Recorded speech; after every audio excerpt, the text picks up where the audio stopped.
একাধিক আজান হচ্ছে, এখন আমাদের কানে একাধিক আজানের আওয়াজ আসে। প্রশ্ন হচ্ছে আমরা কোন আজানের জবাব দেব?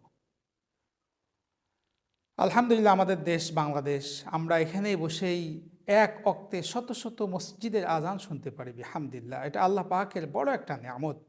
তবে আজানের জবাব দেওয়ার ক্ষেত্রে আমাদের মনে রাখতে হবে, আমরা প্রথম যে আজানের শব্দটা আমার কানে আসবে, সেটা আমার মহল্লার হোক অপর মহল্লার হোক, যেই আজানটা আমার প্রথমে কানে আসবে, সেই আজানের জবাবটা আমি দিব। সেই আজানের জবাব দিলেই ইনশাল্লাহ আজানের জবাবের যে ফজিলত আমরা সেটা পেয়ে যাব। কিতাবে লিখছে, ওয়াইদা তাআদ্দাদ আল আজানু, যখন আজান একাধিক হয়, ইউজিবুল আউ্বালা, তখন সে আজান, প্রথম আজান হচ্ছে সেটার জবাব দেবে। সাউন কানা, চাই সেই আজানটা আজান ও মসজিদ হোক আমলা, অথবা মহল্লার মসজিদের আজান হোক অথবা মহল্লার মসজিদের আজান না হোক, আউ্বাল আজান যেটা, ইবতেদায়ী আজান যেটা, সে আজানের জবাবটা দিয়ে নিবে।